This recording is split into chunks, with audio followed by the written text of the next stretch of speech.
చట్టసభలో కూర్చున్నప్పుడు ఆ సీట్లో ఉన్నప్పుడు పార్టీలకు అతీతంగా ఉండాలి, వ్యవహరించాలి, అందరికీ సమానంగా చూడాలి, వారి వారి స్ట్రెంగ్త్ని బట్టి అందరికీ సమాన అవకాశాలు ఇవ్వాలి. సో దానికి స్టాండర్డ్ ఫార్ములాస్ ఉన్నాయి. ఎంతమంది ఏ సభ్యులు ఉంటే మనం ఆ బిఏసి వాళ్ళు నిర్ణయించి బిజినెస్ అడ్వైజరీ కమిటీలో ఈ బిల్లు మీద 4 గంటల చర్చ అని ఉందనుకోండి. సో అక్కడ రూలింగ్ పార్టీ స్ట్రెంగ్త్ ఎంత, అపోజిషన్ స్ట్రెంగ్త్ ఎంత, ఆ స్ట్రెంగ్త్ని బట్టి ఆ సమయాన్ని డివైడ్ చేస్తారు.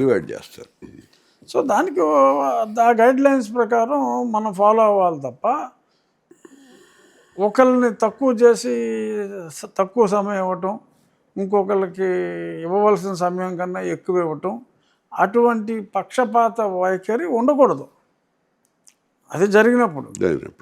అంతే తప్ప పార్టీకి రిజైన్ చేయాలి అన్న నియమం అసలు లేదు.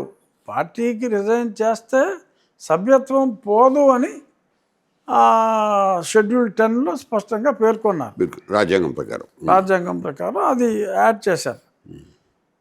ఇప్పుడు దాకా రాజీనామా చేసిన వ్యక్తి ఒకే ఒక్క వ్యక్తి నీలం సంజీవ్ రెడ్డి గారు. అది కూడా ఈ రూల్ రాకముందు ఆయన స్పీకర్ పదవికి ఆయన రాజీనామా చేయడం జరిగింది. రాజ్యాంగంలో లేకపోయినప్పటికీ అలా వ్యవహరించాలని లేకపోయినప్పటికీ కూడా ఆయన మారలిస్టిక్గా ఆయన ఫీల్ అయ్యారు. ఆ తర్వాత 84లో రాజీనామా చేసిన పార్టీకి సభ్యత్వం పోదు అన్నప్పటికీ కూడా 84 తర్వాత భారతదేశంలో ఉన్న ఎన్ని అసెంబ్లీల్లో లోక్సభలో ఎవరు కూడా పార్టీకి రిజైన్ చేయలే. సో ఇప్పుడు ఆ మేరకు మిమ్మల్ని మీరు జస్టిఫై చేసుకుంటున్నారని నేను మాట్లాడచ్చు అని. మాట్లాడకూడదు అని అసలు ఎప్పుడూ లేదు. అతను మాట్లాడింది ఈ పార్టీకే రాజీనామా చేయాలి అని. అంటే ఒక సంప్రదాయం అయితే మొదలైందండి. సంప్రదాయం అని నేను అన్ను, కానీ పదవిలో ఉంటూ స్పీకర్ లాంటి పదవి, డిప్యూటీ స్పీకర్ లాంటి పదవిలో బాధ్యతాయుతంగా ఉండాల్సినటువంటి వ్యక్తులు పార్టీలకు అనుకూలంగా మాట్లాడుతున్నటువంటి సందర్భాలు ఈ మధ్యకాలంలో చాలా ఎక్కువైనాయి అనేటువంటి విమర్శ అయితే ఉంది. అది అలా కాదు. మీరు గతంలో కూడా మీరు చూసుకుంటే వైఎస్ఆర్ కాంగ్రెస్ గవర్నమెంట్ ఉన్నప్పుడు ప్రతి పార్టీ సమావేశాలకి కూడా అప్పటి స్పీకర్లు, డిప్యూటీ స్పీకర్లు అటెండ్ అయ్యారు. కానీ ఇప్పుడు మా స్పీకర్ గారు కానీ నేను కానీ మహానాళ్ళకి 2 మహానాలు జరిగినాయి. మేమిద్దరం కూడా మహానాళ్ళకి వెళ్ళలేదు. పార్టీ కార్యాలయంలో అడుగు పెట్టలేదు. ఈ పదవి వచ్చిన తర్వాత మేము అడుగు కూడా పెట్టలే. సో ఇప్పుడు నేను అడిగేది ఏంటంటే, ఇవన్నీ పక్కన పెడదామండి. ఈ పోరాటం మీరు చెయ్యబోయేటువంటి విషయంలో ఈ దళితుల తరఫున మీకు దళితుల ఓట్లు అక్కర్లేదా అనేటువంటి ఒక వివాదం ఒకటి తయారైంది. దాని మీద మీ వివరణ ఏంటి? చాలా రైట్ టైంలో అడగవలసిన ప్రశ్న అడిగారు మీరు. అసలు నేను ఎప్పుడూ కూడా దళితుల ఓట్లు నాకు అక్కర్లేదు అని మాట్లాడాల. టైటిల్ అలా వేసేసుకుంటున్నారు. నేను మాట్లాడింది, నేను దళితుల పక్షాన పోరాడుతున్నా. దళితులకు దక్కవలసిన రిజర్వేషన్ల ఫలాలు వారికి దక్కకుండా అర్హత లేని, రాజ్యాంగం ప్రకారం అర్హత లేని వ్యక్తులకి అందుతున్నాయి. దీనివలన దళితులు అంటే హిందూ మతాన్నే అంటిపెట్టుకుని ఉన్న దళితులు, హిందూ మతంలో ఉన్న కుల వివక్ష గురించి ఈ అవసరం వచ్చిందనేది రాజ్యాంగంలోని 341వ అధికరణం ఆంతర్యం. సో అది వారికి దక్కవలసింది దక్కట్లేదు. ఇంకా కుల వివక్ష ఉంది అనుకుంటున్న హిందూ మతంలో ఏ మనుధర్మం సమంజసం కాదు అని అనుకుంటున్నారో అక్కడ ఇబ్బందులకు గురైన వారి కోసం పెట్టింది ఇది. కులమే లేని క్రిస్టియానిటీలోకి మీరు వెళ్ళి ఆ మతానికి కులాన్ని ఆపాదించటం, ఆ మత నియమాలని ఉల్లంఘించడం అవుతుంది కాబట్టి ఇది 1950లోనే కాకుండా 36లో మొట్టమొదటిసారిగా రిజర్వేషన్స్ బ్రిటిష్ ప్రభుత్వం ఇచ్చినప్పుడు కూడా ఈ రూల్ ఉంది. Indian Christians were not eligible for this particular reservation benefits అని 36లో అప్పట్లో 36లోనే బ్రిటిష్ వాడే పెట్టాడు ఇది. Though he's all Christians, though they would love to encourage their own religion, but they don't want to corrupt their religion by bringing in the casteism. వేరే మతంలో ఏదైతే ఎనామలీగా భావిస్తున్నారో ఆ ఎనామలీని వారి దృష్టిలో వారి విశిష్ట మతంలోకి ఇది తీసుకురావటం వారికి ఇష్టం లేదు. అదే విషయాన్ని ఇప్పుడు సుప్రీంకోర్టు కూడా స్పష్టం చేసింది మన స్పష్టం చేసింది, ఉన్నటువంటి చట్టం స్పష్టం చేసింది. ఇప్పుడు నేను అప్పుడు చెప్పింది, నీకు ఓట్లు అక్కర్లేదా, మా ఓట్లు అక్కర్లేదా అంటే, నాకు దళితుల కోసం పోరాడుతున్నాను, నాకు దళితుల ఓట్లు కావాలి. క్రిస్టియన్స్ గురించి నేను ఏ మాట మాట్లాడతలేదు. నేను క్రిస్టియన్ స్కూల్లో చదువుకున్నాను, క్రిస్టియన్ కాలేజీలో చదువుకున్నాను. నా మతాన్ని నేను ప్రేమించినప్పటికీ అన్య మతాలంటే నాకు ఎనలేని గౌరవం ఉంది. సో క్రిస్టియన్స్ని నేనేమీ అంటలేదు, నాకు క్రిస్టియన్ ఓట్లు కావాలి. కానీ ఎవరైతే క్రిస్టియన్లుగా మారిన దళితులు ఉన్నారో, అయినప్పటికీ కూడా దళిత హక్కులు, దళితుల రిజర్వేషన్లు కావాలి అంటున్నారో, వారి ఓట్లయితే నాకు అక్కర్లేదు. ఎందుకంటే నేను వారికి వ్యతిరేకంగా రాజ్యాంగానికి అనుగుణంగా మాట్లాడుతున్నాను కాబట్టి, మీరు స్పష్టంగా అడుగుతున్నారు కాబట్టి వారి ఓట్ల వరకు నాకు అక్కర్లేదు అని నేను మాట్లాడా. ఎవరు కన్వర్ట్ అయినటువంటి వాళ్ళ ఓట్స్, కన్వర్ట్ అయ్యితే గొడవ లేదు. కన్వర్ట్ అయినప్పటికీ ఎస్సీ సర్టిఫికెట్లనే చేతిలో పెట్టుకుని నాకు ఈ హక్కులు కావాలి అని రాజ్యాంగ వ్యతిరేకంగా కోరుతున్న వారి ఓట్లు నాకు అక్కర్లేదు అన్నా. ఎందుకంటే వారు అక్కర్లేదా అని అడిగారు కనుక అక్కర్లేదు అని చెప్పి నేను చెప్పవలసి వస్తుంది అని చెప్పా. రాజుగారు దీన్ని అసలు దళితుల ఓట్లు అక్కర్లేదు అంటున్నారు. ఇతనికి కానీ ఇతనికి సీట్ ఇచ్చిన పార్టీకి కానీ మనం ఓట్లు వేయొద్దు అని తీర్మానం చేసుకుందాం అని చెప్పి పివి సునీల్ కుమార్ గారు, జడా శ్రావణ్ కుమార్ గారు వీళ్ళందరూ వారి వారి ఫోరమ్స్లో అందరికీ పిలిపించారు. పిలిపించి ఈ రకంగా మిస్లీడ్ చేస్తున్నారు. ఓకే, ఇప్పుడు ఈ వ్యవహారం అంటే దళితులు ఓట్లు మీకు అవసరం లేదా అనేటువంటి వ్యవహారం, అది ఇప్పుడు పార్టీ పరంగా, తెలుగుదేశం పార్టీ పరంగా మిమ్మల్ని ఏం వివరణ అడగలేదా సీఎం గారు కానీ? తెలుగుదేశం పార్టీ సిద్ధాంతం అసెంబ్లీలో ఈ బిల్లు పెట్టి, ఈ ప్రపోజల్ బిల్లు పెడతానని లేదు, ఇలా మారిన వారికి రిజర్వేషన్లు ఇవ్వండి అని తెలుగుదేశం పార్టీ తన వైఖరిని స్పష్టంగా తెలియజేసింది కేంద్రానికి. సో తెలుగుదేశం వైఖరి స్పష్టం. For that matter any political party వైఖరి కూడా ఇదే ఉంటుంది. ఎందుకంటే పొలిటికల్ పార్టీకి ఓట్లు కావాలి, ప్రతి పొలిటికల్ పార్టీ 100కు 100 ఓట్లు కావాలనే కోరుకుంటారు. అది పొలిటికల్ పార్టీ నైజం. కానీ నేను అన్నదేంటి, రాజ్యాంగబద్ధ పదవిలో ఉన్నాను కనుక ఈ వైఎస్ఆర్ ప్రభుత్వం కావచ్చు, మన తెలుగుదేశం ప్రభుత్వం కావచ్చు, కూటమి ప్రభుత్వం, వాట్ ఎవర్ ఇట్ ఈస్, అప్పుడు ఓన్లీ తెలుగుదేశమే, కూటమి లేదు అప్పుడు. వీళ్ళు పెట్టిన ప్రపోజల్ ఆమోదించే వరకు రాజ్యాంగాన్నే ఫాలో అవ్వాలి. కాబట్టి నా వాదన పార్టీలకు సంబంధం లేదు. నా party stand is very clear. They want to support, they wanted casteism in Christianity, that is their stand. But నేననేది ఏదైనా చేసుకోండి, వచ్చే వరకు అది ఫాలో అవ్వాలి, రాజ్యాంగాన్ని గౌరవించాలి అని నేను చెప్పా. సో రాజ్యాంగాన్ని గౌరవించమనటం తప్పు అని నన్ను ఎవరు అనలేరు, అనకూడదు కూడా. సో కాబట్టి మిమ్మల్ని అడగలేదా అంటే నన్ను అడగలేదు. ఎందుకంటే రాజ్యాంగానికి అడిగినా మీ వివరణ మీరు చెప్తారు, ఇదే చెప్తారు అంతే ఇదే కదా? చెప్తాను. అంతే చెప్తారు.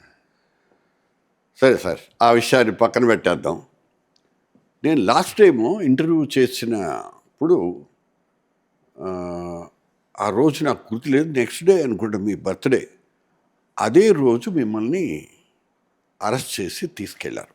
సిఐడి వాళ్ళు అక్కడి నుంచి వచ్చి తీసుకెళ్లారు మిమ్మల్ని. ఆ తర్వాత ఎప్పుడూ కూడా తమరితో నేను మాట్లాడలేదు.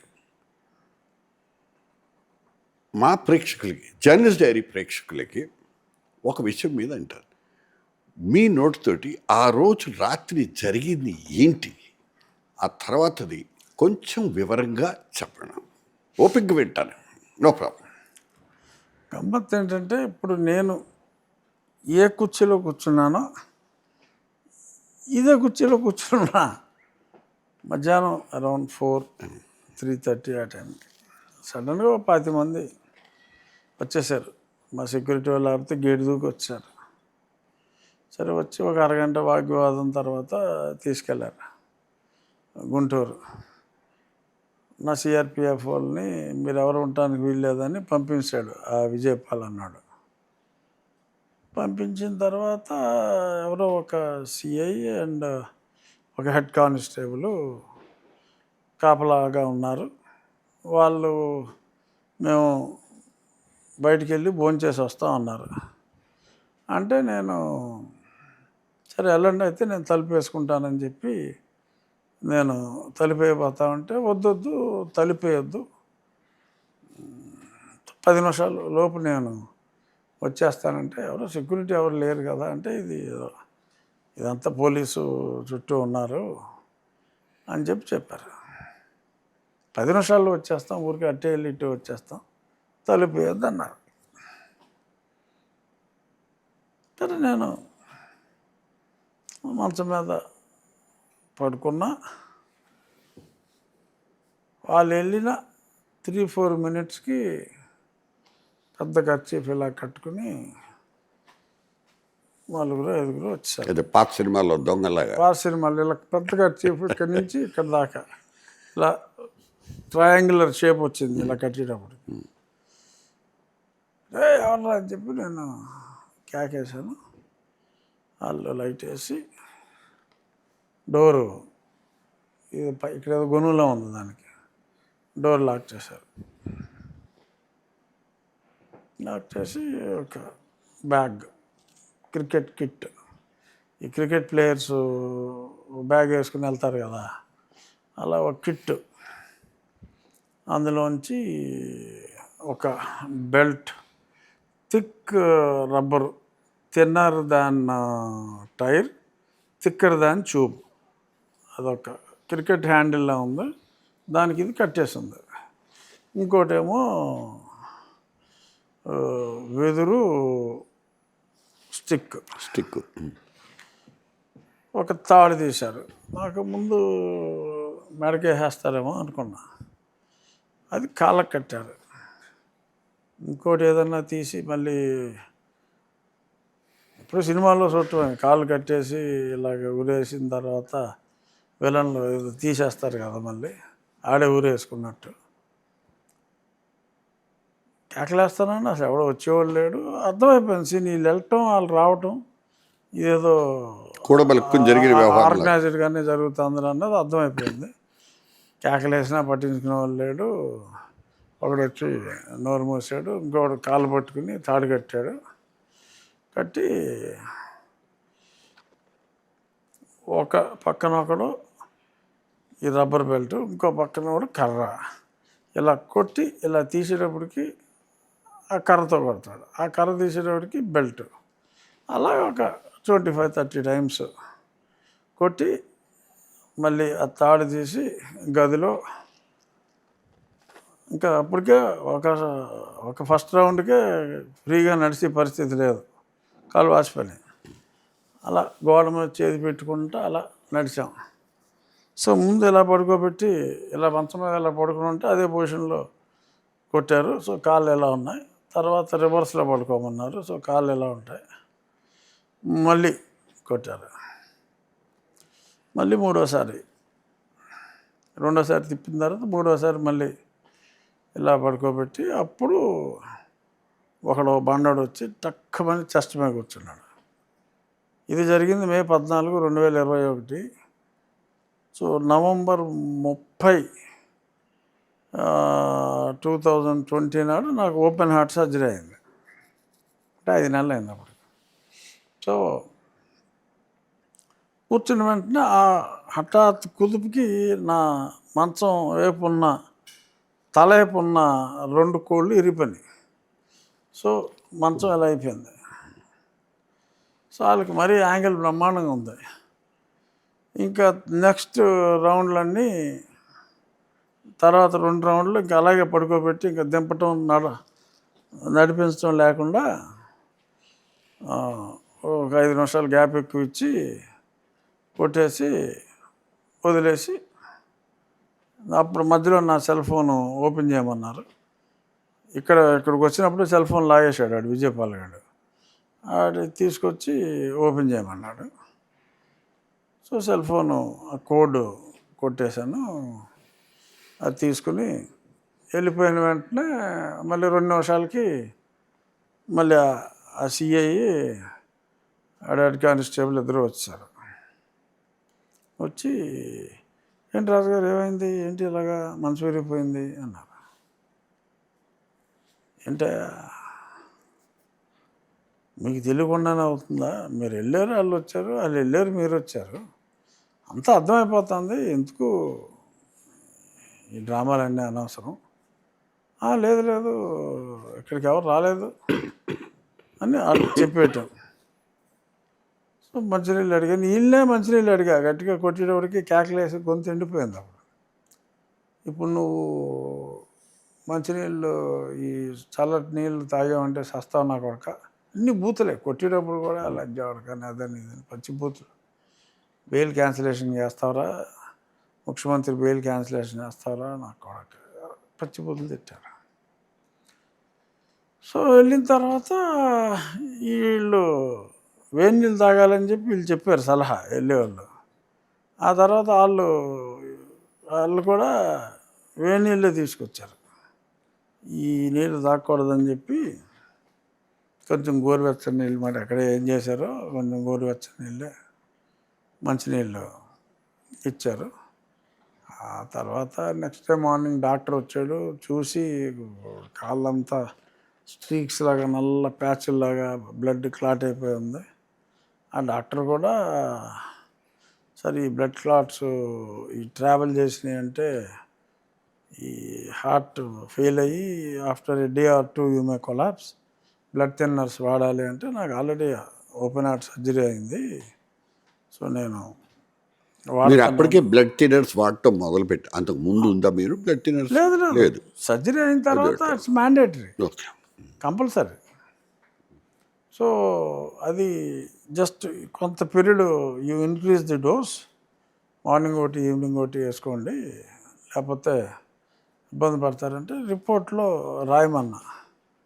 లేదు సార్ నేను మీ అభిమాని కాబట్టి చెప్తున్నా, I been clearly instructed that I have to give a normal report. So I'm helpless, పోలీసులు నాకు చెప్పి పంపారు, కానీ మీరు అది వాడండి అని అతను చెప్పాడు. ఆ తర్వాత I had come to know that 164 statement ఆ డాక్టర్లు అందరూ ఇచ్చారు. ఈ సిచ్యువేషన్ చూశాను, I been compelled to say like this అని స్టేట్మెంట్స్ ఇచ్చారు.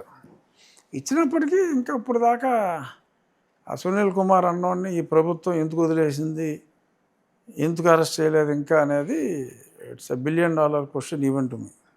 చాలా అతి నీచంగా అతి దారుణంగా అరెస్ట్ చేశారు.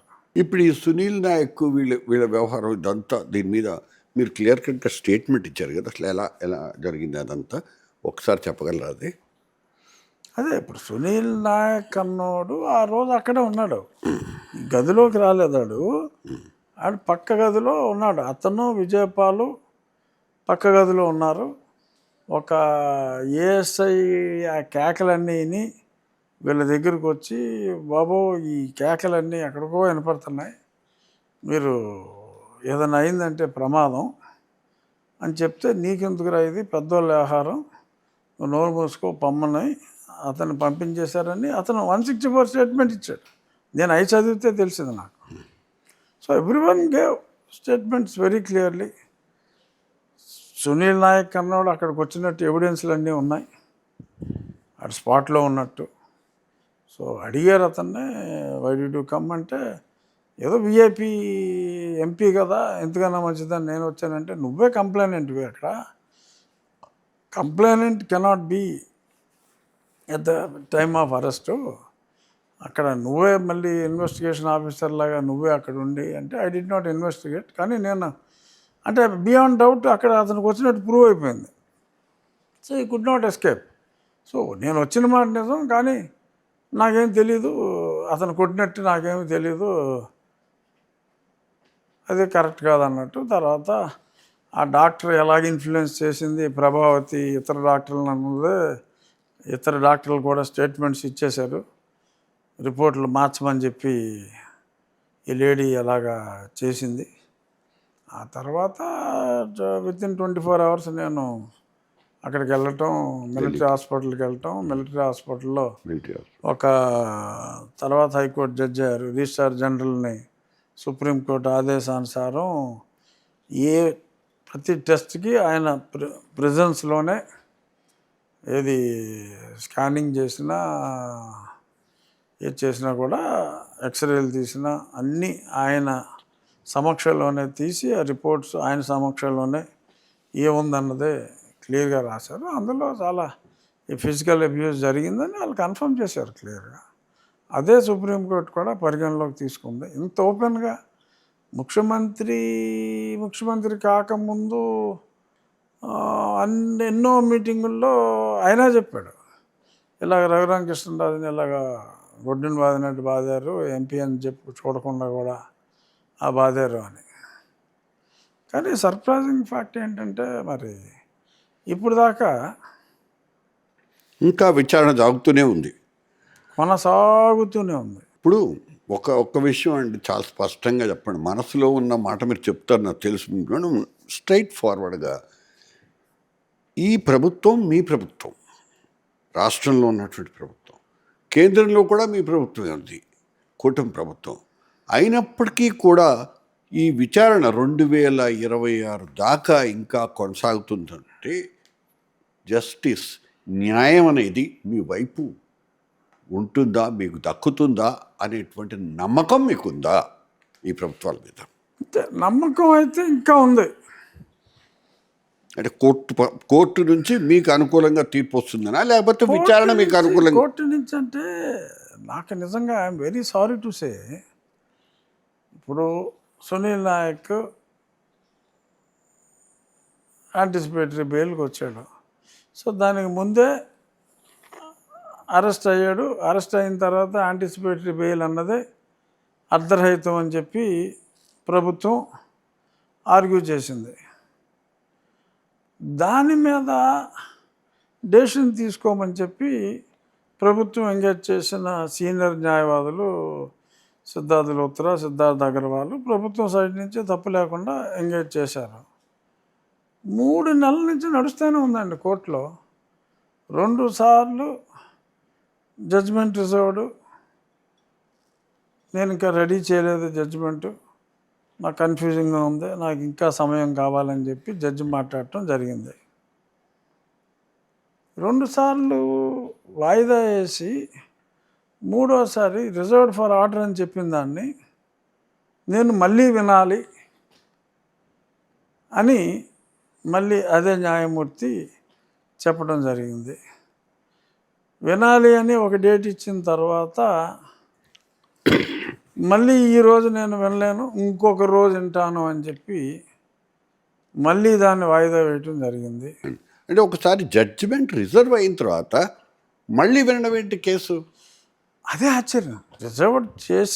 రిజర్వ్ చేసినప్పటికీ నాకు మళ్ళీ వినవలసిన అవసరం ఉంది అని. అంటే చట్ట ప్రకారం కూడా, రాజ్యాంగం ప్రకారం, ఈవెన్ చట్ట ప్రకారం కూడా ఒక్కసారి జడ్జిమెంట్ రిజర్వ్ చేసిన తర్వాత 6 నెలల లోపల దాన్ని 6 నెలల కంటే మించి చేయడానికి వీల్లేదనే ఒక నియమం ఉన్నది. ఒకప్పుడు మొన్న సుప్రీంకోర్టు యాక్చువల్గా ఈ తతంగం అంతా అయిన తర్వాత వేరే ఇష్యూలో 20 days బ్యాక్ సుప్రీంకోర్టు సెలవులకు మూసేసి ముందు సుప్రీంకోర్టు బెయిలు ఇటువంటి విషయాల్లో ఒక్క రోజులోనే మీరు నిర్ణయం చెప్పాలి, ఆ తర్వాత జడ్జిమెంట్ రిజర్వ్డ్కి విపరీతమైన సమయాలు తీసుకోవడానికి లేదు, చీఫ్ జస్టిస్ అవసరమైతే ఇనార్డినేట్ డిలే జరిగితే ఆ బెంచ్ నుంచి వేరే బెంచ్కి మార్చేయమని చెప్పి మొన్న చెప్పడం జరిగింది. ఇప్పుడు రేపు 15వ తారీఖు ఏపీ కోర్టులు రీఓపెన్ అయితే మళ్ళీ ఏం జరిగింది ఇక్కడ, ఆఖరి రోజు 3 నెలల నుంచి ఇని జడ్జిమెంట్ చెప్పకుండా మళ్ళీ వినాలి అంటూ అలాగే వదిలేస్తుంటే మరి రేపు రోస్టర్ మారితే ఇంకో జడ్జికి వెళ్ళేది. ఆఖరి రోజు ఇది పార్ట్ హర్డ్ అని కూడా వారు పేర్కోవడం జరిగింది. అంటే ఆ బెంచ్లోనే ఉంటుంది, అది పార్ట్ హర్డ్ కాబట్టి. బట్ ఇప్పుడు సుప్రీంకోర్టు తీర్పు వచ్చింది కాబట్టి ఇంకా వింటూనే ఉంటాను అని అంటుంటే I have got every right to approach the chief bench to post it before some other bench. Anticipatory bail arrest చూపెట్టిన తర్వాత యాంటిసిపేటరీ బెయిల్ ఇవ్వచ్చా లేదా అనే దాని మీద మీరు జడ్జిమెంట్ చెప్పండి అని స్పష్టంగా అడిగారు ప్రభుత్వం సైడ్ న్యాయవాదులు. నా కౌన్సిల్ కాదు, ప్రభుత్వం side. So they are clear. So ప్రభుత్వం సైడ్ నుంచి వాళ్ళు చేయగలిగింది చేస్తున్నారు, కానీ న్యాయస్థానంలో ఇనార్డినేట్ డిలే అవుతుంది. అది వారి ప్రెరగేటివ్ అని అనుకున్నాం. అలాంటి ప్రెరగేటివ్లు కుదరవని సుప్రీంకోర్టు చెప్పింది మరి. సో ఈ చెప్పిన బ్యాక్గ్రౌండ్లో ఆ కోర్టులో వాళ్ళు చెప్పాల్సింది ఒకటే, అరెస్ట్ అయినా సరే నేను యాంటిసిపేటరీ బెయిల్ ఓకే అలౌడ్ అని అంటారా, లేదు ఓకే నువ్వు రెగ్యులర్ బెయిల్ వేసుకోప్పుడు నీకు బెయిల్ ఇచ్చేస్తానని కూడా అనొచ్చేమో, చెప్పలేము. ఏదో ఒకటి అనమంటున్నాం. ఎంతకాలం ఇలా ఏదో ఒకటి అంటే సుప్రీంకోర్టుకైనా వెళ్ళొచ్చు, అక్కడ కూడా పోయిందనుకోండి ఇంక మూసు కూర్చుంటాం, చేయగలిగేది ఏముంటుంది. So definitely you are believing the present government and their counsel, present government to the extent of Sunil Nayak, okay, they were represented well in the court. Since the court, it is getting inordinately delayed, to that extent I can't find fault with the state government. But why did they not arrest the accused number 1? ఎందుకు వదిలేశారు అతన్ని? అతను బరి తెగించి మార్కెట్లో అమ్మడం తిరిగి ఈ ముఖ్యమంత్రి పనికిరాడు, పలానా కులంవాడు ముఖ్యమంత్రి అవ్వాలి అని విచ్చలవిడిగా మాట్లాడుతున్నాడు. ప్రభుత్వం ఇంకా సస్పెండ్ చేసింది కానీ డిస్మిస్ చేయలే సర్వీస్ నుంచి, ఇంకా ప్రభుత్వ ఉద్యోగే, ఇష్టం వచ్చినట్టు మాట్లాడుతున్నాడు. ఏదో బీహార్కి కూడా వెళ్ళిపోయి అక్కడ నాన్న గొడవ రభస జరిగింది అతన్ని. అది అతను సునీల్ నాయక్, నేను చెప్పేది సునీల్ కుమార్ గురించి. సునీల్ కుమార్ ఏమన్నా ఏదో ఒకసారి పిలిచారు, 2 గంటలు మాట్లాడారు. So why are they so lenient toward Sunil Kumar? ఎందుకంటే 164 స్టేట్మెంట్స్ అన్నీ దే ఆర్ వెరీ క్లియర్. అతను నాకు సంబంధం లేదని చెప్పడానికి లేదు. మరి అయినా ఉదాసీనత ఎందుకో నాకు అర్థం కాదు. సో ఇప్పుడు దీనికి రాజకీయ పరమైనటువంటి కారణాలు ఏవి లేవంటారు మీరు డిలే అవ్వడానికి? అంటే డిలే అవ్వటానికి అంటే నాకు అర్థం కాదు ఎందుకు డిలే అవుతుంది, ఎందుకు సునీల్ కుమార్ మీద ఉదాసీనత. మరి అతనికి ఏదన్నా రాజకీయంగా మరి అతనేదో రేపొద్దున ఫ్యూచర్లో అతను ఏదో పార్టీ పెట్టేస్తాడని చెప్పి ఇప్పుడు ఉన్న ప్రభుత్వం భయపడుతుందా నాకు తెలియదు. అతను చెప్పుకుంటూ ఉంటాడు, అసలు నేను లేచానంటే మనిషిని కాదు, అసలు నాకు వెనకాల పెద్ద సైన్యమే ఉందని చెప్పి చెప్పుకుంటూ ఉంటాడు. మరి అలాగా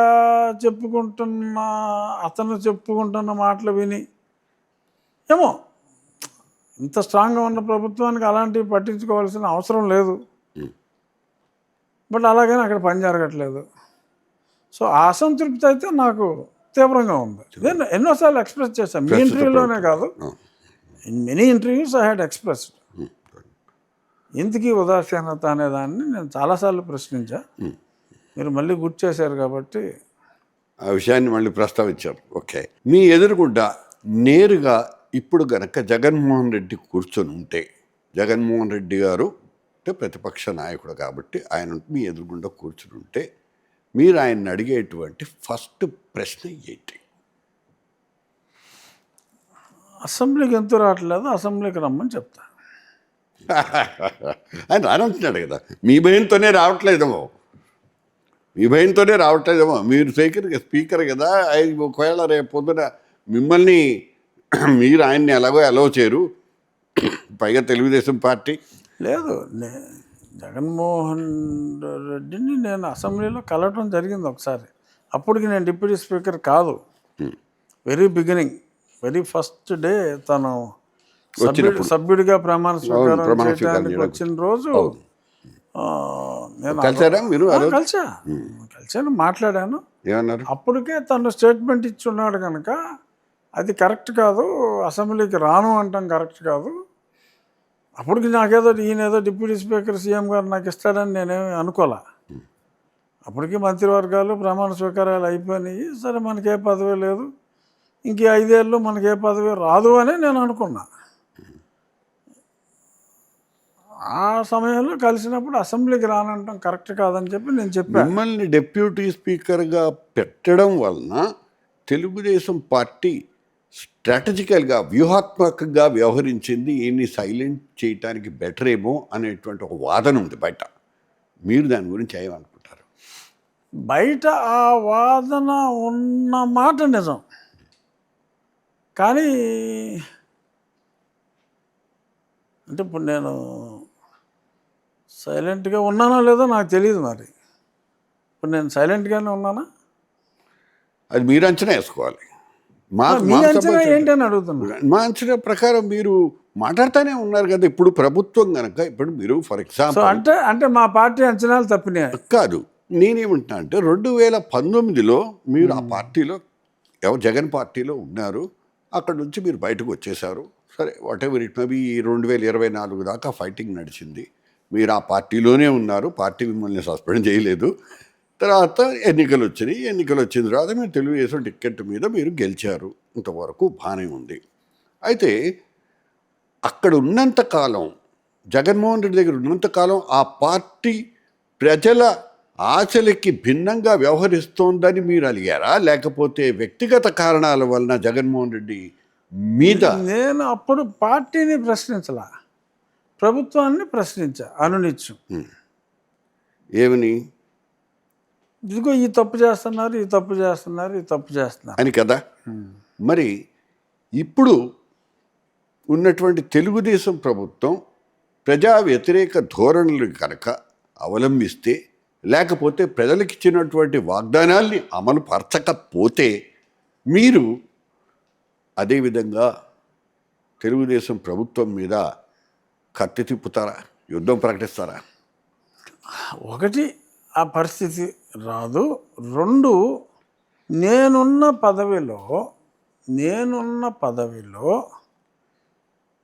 రాజ్యాంగానికి ఏదైనా వ్యతిరేకంగా ఈ ప్రభుత్వం వ్యవహరిస్తే అది రాజ్యాంగానికి వ్యతిరేకంగా వ్యవహరిస్తున్నారు అని నేను అఫీషియల్గా వాళ్ళకి సూచన చేయగలను.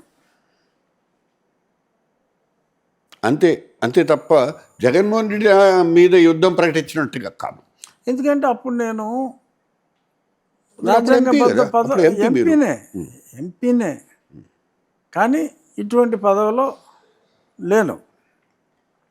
అంటే ఇది ఒక రాజ్యాంగబద్ధమైనటువంటి పదవి కాబట్టి ప్రభుత్వానికి వ్యతిరేకంగా స్పీకర్ వ్యతిరేకంగా కాదు, ప్రభుత్వానికి వ్యతిరేకంగా, ప్రభుత్వం చేసే పనికి నేను జవాబుదారీ కాదు. అసలు నేను జవాబుదారీ కాదు. ప్రభుత్వం రాజ్యాంగానికి వ్యతిరేకంగా ఏదైనా చేస్తే మటుకు నేను ఖచ్చితంగా సూచిస్తాను. Whether somebody may feel it as criticism or anything, అది నేను ఇది సమంజసం కాదు అని చెప్పి నేను ఆ మాట్లాడే స్వేచ్ఛ నాకుంది. ఇప్పుడు నేను ఓపెన్గానే అన్నా, ఏది ఇప్పుడు పాస్టర్స్కి జీతాలు ఇస్తున్నారు కొద్దిమందికి. యాజ్ పర్ ది కాన్స్టిట్యూషన్ ఇవ్వడానికి వీలు లేదు. ఇవ్వడానికి లేదన్నది నేను ఓపెన్గానే మాట్లాడా. మొన్న 3-4 అది సార్లు పార్టీ పరంగా స్టాండ్లో కూడా పార్టీ పరంగా కూడా అన్నవాళ్ళ వ్యక్తులు ఉన్నారు. సో కాబట్టి మీరు పార్టీకి వ్యతిరేకంగా ఏం మాట్లాడినట్టు కాదు. కానీ నేనన్నది ఏంటంటే ఒకవేళ అటువంటి పరిస్థితి వస్తే రాజ్యాంగబద్ధంగా ఉండమని సూచిస్తాను అని చెప్పారు. అక్కడ మీరు సూచించడం కాదు, మీరు ఏకంగా మీడియాలో యుద్ధమే ప్రకటించారు కదా. అది అవును, అక్కడ రాజ్యాంగ వ్యతిరేకమే కాదు, అక్కడ ఎన్నో పనులు రాజ్యాంగ వ్యతిరేకం, ఈవెన్ చేయకూడనివి, అట్రాసిటీస్ ఆన్ పీపుల్. ఇప్పుడు నన్నే తీసుకెళ్ళి కొట్టారు, మరి పోరాడాలి కదా. ఇంత అన్యాయంగా కొట్టారేంట్రా, నన్నే తీసుకెళ్ళి కొట్టారంటే పోరాడాలి కదా. నేనేదో ఆ పార్టీ సభ్యుని కనుక నోరు మూసి కూర్చోవాలా? లేదు నా పరువు పోతుందిగా అని కొట్టినా సరే కొట్టలేదని చెప్పి అబద్ధం చెప్పాలా? నిజం చెప్పాను. వాళ్ళు ఇలా తీసుకెళ్ళి కొట్టారని చెప్పాను, ఇలా కొట్టించారని చెప్పాను. రాజుగారు, మీరు ఈ ప్రభుత్వం పట్ల, చంద్రబాబు నాయుడు గారి ప్రభుత్వం పట్ల వ్యవహరిస్తున్నటువంటి తీరు పట్ల సంతృప్తిగా ఉన్నారా? నాకు నా పర్సనల్ విషయంలో సునీల్ కుమార్ వరకు తప్ప అదర్వైజ్ ఈ ప్రభుత్వ పనితీరు పట్ల అన్ని విషయాల్లోనూ నేను ఐఎమ్ వెరీ హ్యాపీ. సో మీరు పార్టీకి 10 మార్కుల్లో ఎన్ని మార్కులు ఇస్తారు? 1, 2, 3, 4 గ్రేడ్స్లో బిలో 10. అంటే ప్రభుత్వానికి మీరు అనేది? అంతే కదా, ప్రభుత్వానికి పనితీరులో yes, have to give full marks. Full mark అంటే 10 ఇచ్చేస్తారా? అంతే. మరి 10కి 10 ఇస్తే బాగోదు అనుకుంటే 9. రఘురామకృష్ణరాజు గారు, 2019కి ముందు జగన్ చేసినటువంటి పాదయాత్రే ఆయన్ని ముఖ్యమంత్రిని చేసింది. ఇది అట్లీస్ట్ ఆ పార్టీ నమ్ముతుంది, మిగతా వాళ్ళు కూడా అదే అంటారు. ఈసారి మళ్ళీ ఆయన పాదయాత్ర చేస్తానని అంటున్నారు, ఏది మొన్న ఓడిపోయిన తర్వాత. సో మొన్న ఈ మధ్య స్టేట్మెంట్ కూడా ఇచ్చారు, నెక్స్ట్ ఇయర్ నుంచి మొదలు పెడతారని కూడా. 27 ముందు కొద్దిగా ముందే చేసుకుంటే బెటర్ అనేటువంటి, మరీ ఎన్నికల దూరంగా ఉన్నప్పుడు ఇప్పుడు చేస్తే ఉపయోగం లేదు. సో అది చేయాలనేటువంటిది ఆయన చెప్పినటువంటి మాటలు. ఈసారి కూడా ఆయన ముఖ్యమంత్రి అవుతారా? అంటే నడిచినంత మాత్రాన ముఖ్యమంత్రి అయిపోతాడు అనుకోవటం తప్పు. 2014లో అతను మొట్టమొదటిసారి ట్రై చేశాడు, ఓడిపోయాడు. ఓడిపోయిన తర్వాత అప్పటికి జగన్మోహన్ రెడ్డి అన్న అతను ఫ్రెష్ ముఖ్యమంత్రిగా, అతని పనితీరు మీద ఎవరికి ఎటువంటి అంచనాలు లేవు. నాకు అవకాశం ఇవ్వండి, ఒకసారి ఓడించారు, ఇప్పుడు నాకు అవకాశం ఇవ్వండి, నేను ఎంతో మంచి చేయాలనుకుంటున్నాను అని చెప్పి అతను ఊరు తిరిగి ఓట్లు అడిగాడు. సో ప్రజలు కూడా అతని మాటలు విశ్వసించి అవును ఒకసారి అవకాశం ఇవ్వమంటున్నాడు అని అతనికి అవకాశం ఇవ్వటం జరిగింది. ఇచ్చిన అవకాశాన్ని అతను సద్వినియోగం చేసుకోలేకపోయాడు అనేది ఆ తర్వాత ప్రజలు ఇచ్చిన తీర్పు ద్వారా సుస్పష్టమైంది. యాక్చువల్గా మొన్న జగన్మోహన్ రెడ్డిని ఓడించాలి అన్న కోపమే ఎక్కువ, ఫలానా వాళ్ళని గెలిపించాలి అని అనుకోవటం కన్నా అతని వ్యతిరేకత, ప్రభుత్వం పట్ల వ్యతిరేకత, తీవ్రమైన వ్యతిరేకత వచ్చింది. అది నేను ఒక 2 సంవత్సరాలకి ముందే నేను సర్వేలు కూడా చేసి సర్వేలను కూడా నేను చెప్పడం జరిగింది. నేను 1 మంత్ ముందు 150 సీట్లు ఖచ్చితంగా వస్తాయన్న. సరే 164 వచ్చినాయి, అది వేరే విషయం. బట్ 150 సీట్ల వరకు ఖచ్చితంగా వస్తాయి. ఎందుకు అంటే జగన్మోహన్ రెడ్డిని ఓడించాలి అని జనం కృత నిశ్చయులే ఉన్నారు అనేది అర్థమైంది. ఇప్పుడు జగన్మోహన్ రెడ్డి మళ్ళీ గతం మర్చిపోయి నేనేదో మళ్ళీ నడిచేస్తే వచ్చేస్తాడు అని అనుకోవటం అనేది అది హెల్యూజినేషన్ అవుతుంది.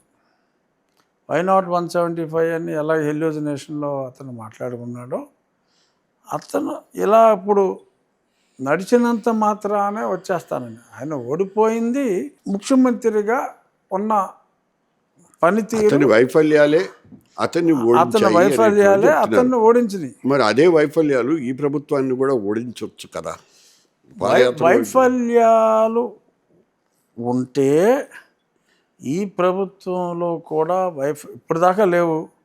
ఒకవేళ రేపు రాబోయే 3 సంవత్సరాల్లో ఉంటాయని జగన్మోహన్ రెడ్డి విశ్వసించి, ఒకవేళ నిజంగానే ఉంటే అప్పుడు జగన్మోహన్ రెడ్డి పాదయాత్ర కూడా చేయక్కర్లా, ఇంట్లో కూర్చున్నా నెగ్గొచ్చు. మొన్నేమో చంద్రబాబు నాయుడు గారు పాదయాత్ర చేయలేదుగా. లోకేష్ గారు తిరిగాడు, వేరే విషయం. బట్ చంద్రబాబు నాయుడు గారు ఏం పాదయాత్ర చేయలేదు కదా. అయినప్పటికీ మరి ఎంత బీభత్సమైన మెజారిటీ వచ్చింది కదా. సో అప్పుడు situation is totally different. From this thing. So ఒకవేళ నేను తప్పు చేశాను, తప్పు సరిదిద్దుకుంటాను అని చేసిన తప్పుని జగన్మోహన్ రెడ్డి ఒప్పుకుంటే ఫలితం గతంలో కన్నా, అంటే మొన్నటి ఫలితం కన్నా బెటర్ అయ్యే అవకాశాలు ఉండొచ్చు. ఓకే, ఒకవేళ అతను తప్పు రియలైజ్ అయితే, నేను అద్భుతంగా పరిపాలించిన నన్ను ఓడించారంటే ఫలితం ఏమీ ఉండకపోవచ్చు, అంటే కొంచెం ఇంప్రూవ్మెంట్ కూడా ఉండకపోవచ్చు. బట్ ఇప్పుడు ఈ ప్రభుత్వ పనితీరు, ఆర్థికంగా ఎన్ని ఇబ్బందులు ఉన్నప్పటికీ ఓ పక్కన రకరకాల ఇండస్ట్రీస్ని అన్నిటిని తీసుకొస్తున్నారు. ఈయన రాత్రి పగలు పనిచేస్తున్నాడు, ఈయన అరగెన్స్ లేకుండానే పనిచేస్తున్నారు. సో కాబట్టి ఎవరైనా, నేను గతంలో కూడా నా రచ్చబండలో ఎన్నోసార్లు చెప్పాను, అహంకారాన్ని ఎవరూ సహించరని. అప్పుడు జగన్మోహన్ రెడ్డి ఓడిపోవడానికి ముఖ్యమైన కారణాల్లో అహంకారం కూడా ఒకటి. ఇక్కడ ఒక మాట అంటానండి, ఓకే, ఐ అగ్రీ. అహంకారం అనేటువంటిది ఒకటి అనే వచ్చింది, ఆయన మీద వ్యతిరేకత వచ్చింది, వదులు, దాని చర్చ కూడా అనవసరం. నేను అడిగేది ఏంటంటే, ఇప్పుడు ఉన్న సిచ్యువేషన్లో, కూటమి ఉన్నటువంటి సిచ్యువేషన్లో, కూటమి ముఖ్య సభ్యులైనటువంటి జనసేన అధినేత తెలుగుదేశం పార్టీ వ్యవహరిస్తున్నటువంటి పోకడల వల్ల అసంతృప్తిగా ఉన్నారా అనేటువంటి మాట ఒకటి వస్తుంటే, అసలు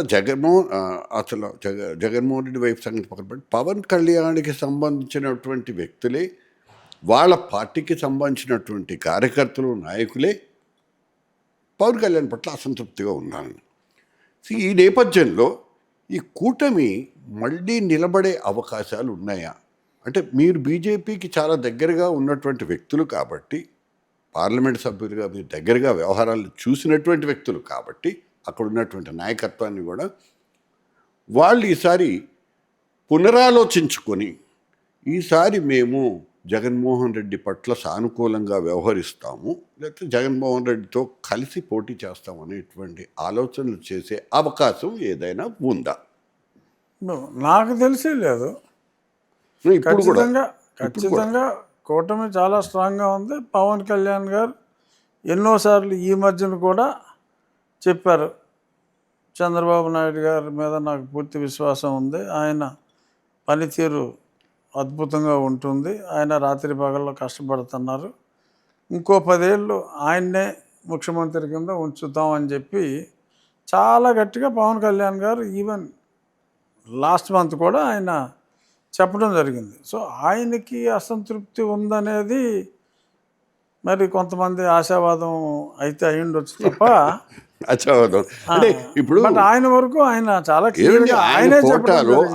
ఆయన రాజ్యసభ కోటాలో ఆయన పార్టీకి దక్కాల్సినటువంటి రాజ్యసభ సీటుని లింగమనేని రమేష్ గారికి ఇచ్చారనేటువంటిది ఒక విమర్శ. ఈయన కాంప్రమైజ్ అయ్యారు. యాక్చువల్గా లింగమనేని రమేష్ గారు చంద్రబాబు నాయుడు గారికి బాగా క్లోజు, ఎందుకంటే కూడా ఈయన ఇంటికి సహాయం చేశాడు, ఆయన ఇంటికి సహాయం చేశాడు. అసలు లింగంనేని రమేష్ గారు నాకు బాగా తెలుసండి. ఆయన పూర్తిగా జనసేనలోనే ఇన్వాల్వ్ అయి ఉన్న వ్యక్తి. ఈయనకి పవన్ కళ్యాణ్ గారికి అత్యంత సన్నిహితుడు. 14 నుంచి కూడా, ఎందుకంటే మనోహర్ గారు ఈయన కూడా ముందు నుంచి వీరిద్దరికి రమేష్ గారికి మంచి స్నేహ సంబంధాలు ఉన్నాయి. మనోహర్ గారు ఆ పార్టీలో చేరిన దగ్గర నుంచి రమేష్ గారు పవన్ కళ్యాణ్ గారితోనే చాలా క్లోజ్గా ఉన్నారు. ఆ పార్టీతోనే, ఆ పార్టీ వ్యవహారాలు అన్నీ కూడా ఆయన తెర వెనుక ఉండి ఆ సీట్లు ఇచ్చేటప్పుడు కూడా, ఎందుకంటే ఆయన జనసేన వ్యవహారాలని తెర వెనుకన ఆయన చాలా చక్కగా 2014లో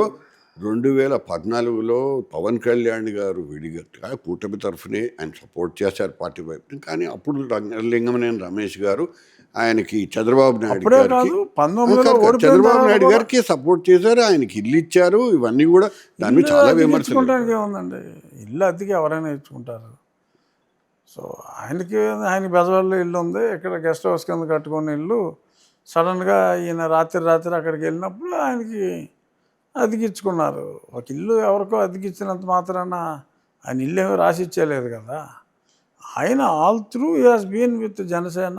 అండ్ పవన్ కళ్యాణ్ గారికి ఒకసారి ఎవరైనా నచ్చితే his likes are strong. So కాబట్టి వాళ్ళిద్దరికి స్నేహం ఉంది. He's always Janasena person. తెలుగుదేశంతో ఆ ఇల్లు అద్దెకిచ్చిన సంబంధం తప్ప చంద్రబాబు నాయుడు గారితో ఎటువంటి వ్యాపార లావాదేవీలు లేవు. పార్టీ పరంగా కూడా ఎటువంటి పార్టీ పరంగా ఈజ్ ఆల్ త్రూ. ఆయనకి రాజకీయంగా ఏదన్నా ఉంది అంటే అది జనసేనతోనే తప్ప రాజకీయంగా తెలుగుదేశం వాళ్ళు, ఎందుకంటే తెలుగుదేశం సీట్ల వ్యవహారం అప్పుడు కూడా ఆయన జనసేనకి ఏ సీట్లు కావాలా అనేది జనసేన తరపున మాట్లాడటానికి వచ్చాడు తప్ప ఆయన వేరే రకంగా he has been all through Janasena person. ఆయనకి ఇవ్వటంలో ఏమాత్రం తప్పులేదు.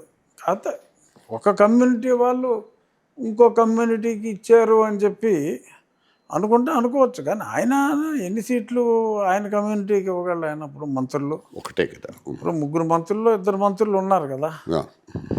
ఇప్పుడు ఎమ్మెల్సీలు కూడా ఆల్మోస్ట్ చాలా వరకు ఎమ్మెల్సీలు ఆయన కాపులకే ఇచ్చారు. ఎక్కడో దగ్గర ఇతర క్యాస్టులకు ఇవ్వాలి. మొత్తం మీద జనసేన కార్యకర్తలు అసంతృప్తిగా ఉన్నారు.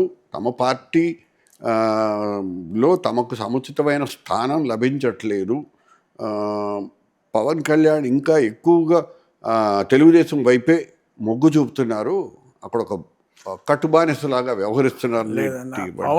దాకా వెళ్ళి లేదు, పవన్ కళ్యాణ్ గారు ఈజ్ టోటల్లీ ఇండివిజువలిస్టిక్ పర్సన్. ఆయన హుందాగా ఉంటూ పార్టీ గౌరవాన్ని కాపాడుకుంటూ తన గౌరవాన్ని కాపాడుకుంటూ ఎదుటి వ్యక్తికి కూడా గౌరవిస్తున్నారు. So is acting like a statesmen. దానికి ఈ కట్టుబానిసలాగా ఉన్నారని అనుకోవటం అది కరెక్ట్ కాదు.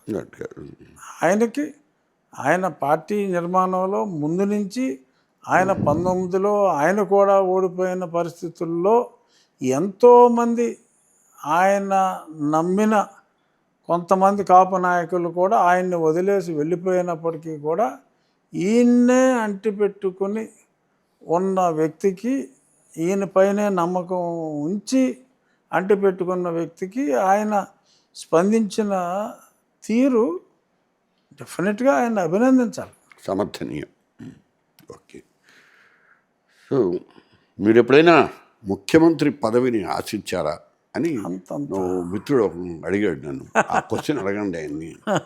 మీ అమ్మాయిని కావచ్చు, కానీ అటువంటి ఆలోచనలు కూడా అసలు నాకు ఎప్పుడు చేయలేదు, రాలేదు కూడా. నేను 4 కాలాల పాటు ప్రజల్లో గుర్తుండేలాగా ఏదన్నా మంచి పనులు చేసే అవకాశం వస్తే అన్నీ వచ్చాం. చివరి ప్రశ్న అండి, ఈ జెన్జీ మంత్రి అవుతాను అనుకున్నాను, కాలేకపోయాం. ఎస్, అది ఒప్పుకోవాలి. సో ఇప్పుడు అటువంటి మంత్రి అయ్యే అవకాశాలు ఏమైనా ఉన్నాయంటారా? ఏమో తెలియదు, అనుకున్నప్పుడు అవ్వలేదు, ఇంకెప్పుడేమవుతుంది? అంతవరకు చెప్పగలను అంతే. ఇంక ఇప్పుడు అలాంటి ఆలోచనలు ఏమన్నా జరుగుతున్నాయా? లేదు లేదు, ఆలోచనలు అంటే అది మన చేతుల్లో ఉండదు కదా, ముఖ్యమంత్రి గారి చేతులు. ముఖ్యమంత్రి చేతుల్లో ఉంటుంది. ఏమండి, ఒక లాస్ట్ క్వశ్చన్. ఈ జెన్జీ పరిణామాలు అన్ని గమనిస్తున్నారు మీరు, నేపాల్లో కానీ బంగ్లాదేశ్లో కానీ లేకపోతే అటు కానీ ఇటు మొన్న జరిగినటువంటి కాక్రోచ్ వ్యవహారం కానీ. కాక్రోచ్ వ్యవహారం ఉంది మొన్న తమిళనాడులో కూడా విజయ్కి ఇనేవే సంబంధించిన జంజీ. అది. సో ఈ నేపథ్యంలో రాజకీయంగా ఆంధ్రప్రదేశ్లో పెను మార్పులు ఏమన్నా రాబోతున్నాయా? పార్టీల పరంగా ఏ యూత్ని తీసుకొచ్చి రిప్రజెంటేటివ్గా కొంతమంది పెట్టడం అది కాదు నేను అనేది. పెను మార్పులు రాజకీయ పరంగా 2029 నాటికి వచ్చే అవకాశాలు ఏమన్నా ఉన్నాయా? మీ అభిప్రాయం ఏంటి దాని మీద? ఇంకా మరి ఇప్పుడు మనం కేంద్రంలో ఏదో కాక్రోచ్ పార్టీ అన్నారు కదా, మరి అది ఏంటి దాని పరిణామాలు, ఆ పరిమాణాలు చూస్తే కానీ చెప్పలేము. బట్ డెఫినెట్గా తమిళనాడులో జరిగింది రాజకీయంలో రాణించాలి అంటే డబ్బు అవసరం లేదు అనేది, అంటే ఒకప్పుడు రాజకీయాల్లో డబ్బు ప్రమేయం లేదు, కాలక్రమేణా మరి కొంత పాడైన మాట వాస్తవం, మనం ఒప్పుకొని తీరాలి. దో వి కెనాట్ ఈ విషయంలో క్వాంటిఫై. ఈ విషయంలో పవన్ కళ్యాణ్ ఎందుకు ఫెయిల్ అయ్యారని అంటారు? ఆల్మోస్ట్ ఇద్దరు ఒకటే ఫీల్డ్లో మంచి పేరు సంపాదించుకున్నటువంటి వాళ్ళు. ఆయన కూడా దాదాపు 12 సంవత్సరాల నుంచి పార్టీ నిర్మాణం వ్యవహారం అంతా చూసినటువంటి వ్యక్తి. వాళ్ళ అన్నగారితో రాజకీయాల్లో పనిచేసినటువంటి అనుభవం ఉంది. దేనికైనా టైమింగ్ అనేది ఇంపార్టెంట్ అండి. ఇప్పుడు ఎన్టీ రామారావు గారు వచ్చిన టైంలో కాంగ్రెస్ మీద యాంటీ వచ్చిన టైంలో he could fill in that vacuum. So vacuum అనేది వచ్చినప్పుడే ఒక కొత్త పార్టీ రావడానికి ఉంటుంది. సో ఆ వ్యాక్యూమ్ లేనప్పుడు అన్ని సమయాల్లో ఇప్పుడు సినిమా యాక్టర్గా విజయ్ వచ్చేసాడా అంటే దానికి ఇప్పుడు Kamal Haasan was much more popular actor. మరి కమల్ హాసన్ ఆయన కూడా నెగ్గలేకపోయాడు. ఎంజీఆర్ గారు వచ్చాడు అప్పుడు, but Sivaji Ganesan was almost an equal star. ఆయన పార్టీ పెట్టాడు, ఆయన ఓడిపోయాడు. Shivaji himself last. రజనీకాంత్ గారు ఆల్మోస్ట్ పార్టీ పెట్టేదాకా వచ్చి భయపడిపోయారు.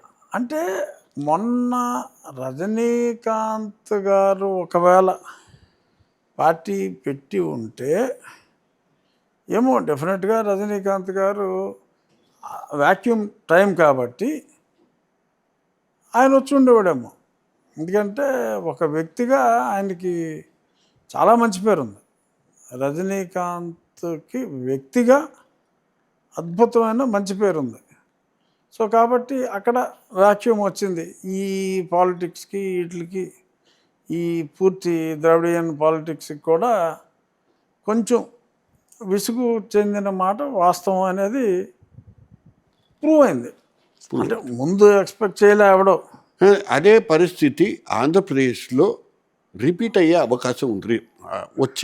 ఉత్పన్నమయ్యేటువంటి అవకాశం, అదే ఉత్పన్నమయ్యే అవకాశం వీళ్ళ పనితీరుని బట్టి ఉంటుంది. ప్రస్తుతం ఉన్న పనితీరు ఇలాగే కొనసాగితే ఉత్పన్నమయ్యే అవకాశం డెఫినెట్గా లేదు. ప్రభుత్వం బాగా పనిచేస్తుంది. ప్రభుత్వం పని చేయనప్పుడు డెఫినెట్గా ప్రజలు మార్పు కోరుకుంటారు. కానీ ఇవాళ మరి ఆయన జన్జీ కన్నా ఇంకా ఎక్కువ ఉత్సాహంగా సీఎం గారు ఉన్నాడు. 16 గంటల నుంచి 18 గంటలు ఆయన అయితే ఇంకా కుర్రవాడు కానప్పటికీ కుర్రవాళ్ళ కన్నా ఎక్కువగా ఈయన పనిచేస్తున్నమాట వాస్తవం, మనం కలారా చూస్తున్నాం. సో ప్రభుత్వ పనితీరు బాగున్నప్పుడు ఆ పరిస్థితి రాదు. బట్ ఇక్కడ కూడా మా సీఎం గారు కూడా ఈ మధ్యన ఈ జంజీ రాగం అందుకున్నారు. నేవే చూశారు కదా మీరు, ఆ జంజీని, ఆ కాక్రోచ్ పార్టీకి వస్తున్న రెస్పాన్స్ అంతా కూడా. అంటే ఇప్పుడు దాకా కాక్రోచ్ పార్టీ అనేది పొలిటికల్ పార్టీయా ఫోరమా అనేది అర్థం కాల ఎవరికి కూడా, స్పష్టత లేదు. లేదు.